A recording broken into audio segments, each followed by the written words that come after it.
ঘটনা একটু ভিন্ন ধরনের ঘটনা, যে ঘটনা আমরা হৃদয় বিদারক ঘটনা দেখলাম। পাথর দিয়ে কিভাবে আপনার লাশের উপর আঘাত করেছে। যে কোনো একটা বিবেকবান মানুষ, যার হৃদয়ের মধ্যে মানবতাবোধ ন্যূনতম আছে, তার হৃদয়কে কাঁদাবে, তার চোখে অশ্রু নয়, তার হৃদয়ের মধ্যে অশ্রু ঝরবে। কিন্তু সেইটা নয়, দলের মধ্যে বিশৃঙ্খলা, এলাকার মধ্যে আধিপত্য, পদ নিয়ে মারামারি, যেখানে বাংলাদেশের যা হচ্ছে সেটি রাত্রি 10টা হোক, 11টা হোক, 12টা হোক, 1টা 1:30টা যখনই আসছে, মোবাইল বেজে উঠলে আমরা চমকে উঠি যে আমাদের চেয়ারম্যান সাহেব টেলিফোন করছে। হ্যাঁ, টেলিফোন করে আমরা দেখি ওনার টেলিফোন, উনি নাম পাঠাচ্ছেন অমুক জায়গায়। আমরা হয়তো তখন ঘুমিয়ে গেছি, কিন্তু তিনি ঠিকই সংবাদ পাচ্ছেন বাংলাদেশের কোন থানায়, কোন এলাকায়, কোন ইউনিয়নে কারা সংঘাতের সাথে জড়িত, কারা সহিংস সন্ত্রাস করছেন। দলের লোক প্রথমেই তিনি তাদের ধরছেন এবং সেটাকে শাস্তির আওতায় নিয়ে আসছেন। কেউ বহিষ্কার হচ্ছেন, কারো পদ স্থগিত করা হচ্ছে, কাউকে নানাভাবে শাস্তির আওতায় না হচ্ছে। প্রতিদিন ঘটনা হচ্ছে। আমার জানা মতে বিএনপি জেলা, উপজেলা এবং কেন্দ্রীয় পর্যায় থেকে এখন পর্যন্ত 6,500, 7,000-এর কাছাকাছি নেতা কর্মী বিভিন্ন পর্যায়ে তাদেরকে শাস্তিগুলোর ব্যবস্থা গ্রহণ করা হচ্ছে। অঙ্গ সংগঠনগুলো তারা প্রতিনিয়ত এই ব্যবস্থা করে দিচ্ছে। গতকাল মিটফুটের ঘটনায় কেবল আমি যুবদল, ছাত্রদলকে আমি কথা বলছি, নাসিরের সাথে কথা বলছি, মুন্নার সাথে কথা বলছি, কি ব্যাপারে ঘটনা, কি করছো তোমরা। তারা ইতিমধ্যে ভারপ্রাপ্ত চেয়ারম্যানের মেসেজ পেয়ে গেছেন এবং তারা বহিষ্কার করে দিয়েছে। অলরেডি তারা আজীবন বহিষ্কার। তো এই ঘটনাগুলো বিএনপি থেমে নেই। যারা বিশৃঙ্খলা সৃষ্টি করবে, দলের অভ্যন্তরে হোক অথবা সাধারণ মানুষের উপরে হোক, সেই ক্ষেত্রে কোনো ছাড় দেওয়া হয়নি, কাউকে ছাড় দেওয়া হয়নি।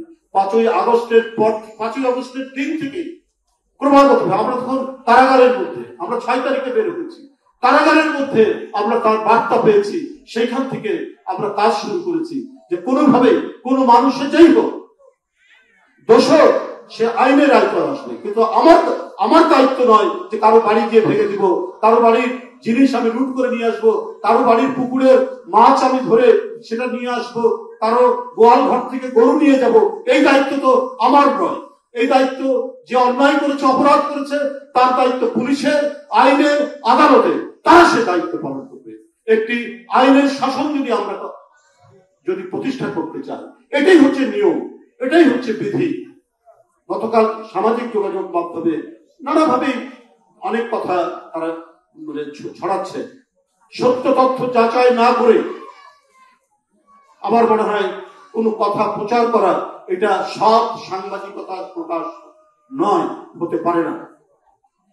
বিএনপি কি বলেছে যে তাদেরকে কোনো প্রোটেকশন দিয়েছে যারা অপরাধ করেছে?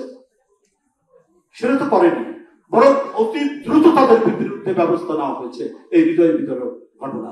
যদি শেখ হাসিনার মতো এক একটা মাফিয়া, একটা দুর্বৃত্ত যাদের বিরুদ্ধে অভিযোগ এসছে, সে শামীম ওসমান হোক, সে মাদক ব্যবসায়ী কি বলতে বদি হোক, সে নাটোরের শিমুল হোক, ভয়ঙ্কর ভয়ঙ্কর সন্ত্রাসী এমপি যাদেরকে পার্লামেন্টের মধ্যে শেখ হাসিনা প্রোটেকশন দিয়েছে, তাদের পক্ষে কথা বলেছে, তারা আরো আস্কারা পেয়েছে এবং তারা একজন শিশু, এই আস্কারার কারণে নারায়ণগঞ্জে তোকি একজন কিশোর, আলোকিত একটি কিশোর, ফুটফুটে একটি কিশোরকে হত্যা করার অভিযোগ রয়েছে।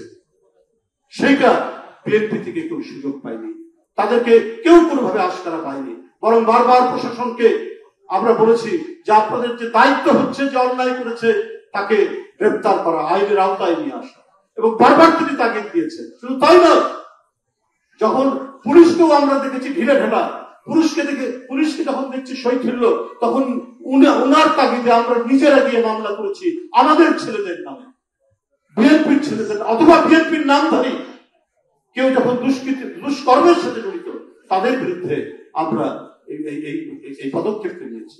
আর মিটফুটের সেই ঘটনা, গতকালকের ঘটনা, এটা একটা ভাঙাড়ি, তারপর সিলভার জাতীয় বিভিন্ন পণ্য, এগুলো নিয়ে তাদের নিজেদের মধ্যে দীর্ঘদিনের সংঘাত। বন্ধুরা আমার, নানা ছিদ্রপথে এটা বিশাল পরিবার বিএনপি, কোথায় কোন দিক দিয়ে কোন দুষ্কৃতিকারী কোথায় ঢুকছে বা বিএনপির নাম ভাঙাচ্ছে, সবসময় তো একেবারে পার্টির ভারপ্রাপ্ত চেয়ারম্যান অথবা মহাসচিব, আমরা সবসময় তো আমরা সেটা খেয়াল করতে পারি না যে একটা ওয়ার্ড পর্যায়ে কে ঢুকছে।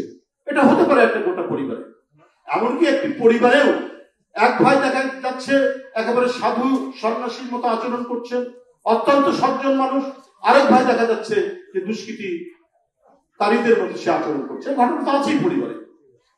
একজন ইংরেজ রাইটার তিনি নিজেও বলেছেন, every family has a black sheep.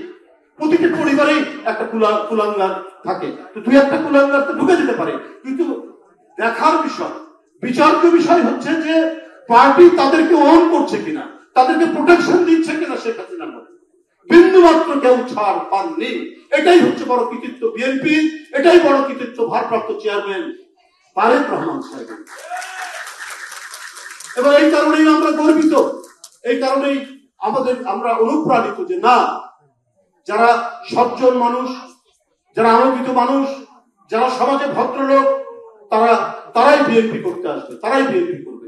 এটা জিয়াউর রহমান সেই জিনিসটা সৃষ্টি করে গেছেন তার রাজনীতি দিয়ে, তার কর্ম দিয়ে, তার সমস্ত কিছু দিয়ে।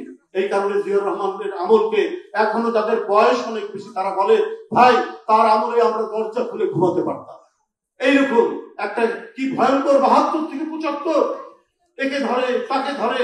জাসদের এক নেতা আমাকে বলেছে, আমরা প্রেস ক্লাব থেকে মিছিল নিয়ে যাচ্ছি, পিছন দিক থেকে রক্ষী বাহিনী দুজনকে ধরলো। এই যে ধরলো তার আর হদিশ নেই আজ পর্যন্ত। জাসদের নেতাও তার বিএনপি হয়নি জাসদ। সেই জায়গা থেকে জিয়াউর রহমান শান্তিময় একটি দেশ, গ্রামে গঞ্জে চুরি ডাকাতি বন্ধের জন্য গ্রাম প্রতিরক্ষা বাহিনী করেছেন, আপনাদের মনে আছে তো অনেকে।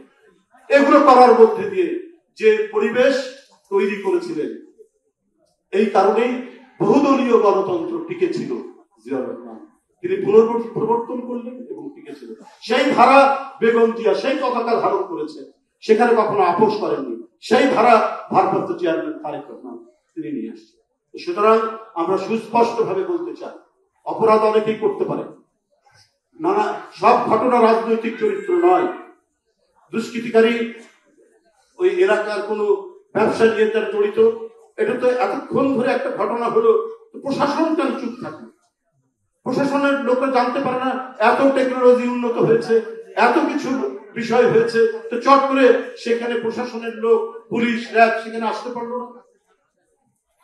যাই হোক, আমি আর বক্তব্য দীর্ঘায়িত করবো না। এইরকম নানা মাস্টার প্ল্যান কিন্তু ঘটতে থাকবে, আমাদেরকে সতর্ক থাকতে হবে, কোন ধরনের বিভ্রান্তির মধ্যে যাওয়া যাবে না। রাষ্ট্রের অনেক গভীরে অনেক ধরনের পরিকল্পনা থাকতে পারে। যে বিএনপি একটি জাতীয়তাবাদী শক্তি, তো বিএনপি শুধু রাজনৈতিক দল নয়, এটি জাতীয়তাবাদী প্রতিষ্ঠান। ও আপোষ করে না শুধু গণতন্ত্র নয়, স্বাধীনতা সার্বভৌমত্বের জন্য। তাই আধিপত্যকামী আন্তর্জাতিক শক্তি তো বিএনপিকে দেখতে পারবে না। সেই জন্য গভীর ষড়যন্ত্রের মুখোমুখি সবসময় বিএনপির উপর হয়েছে, এখনো হতে পারে। এগুলোকে কাটিয়েই আমাদেরকে গণতন্ত্র রক্ষা করতে হবে এবং স্বাধীনতা সার্বভৌমত্ব রক্ষা করতে হবে। যার প্রেরণা জিয়াউর রহমান, যার প্রেরণা দেশনেত্রী বেগম খালেদা জিয়া, যার প্রেরণা তারেক রহমান।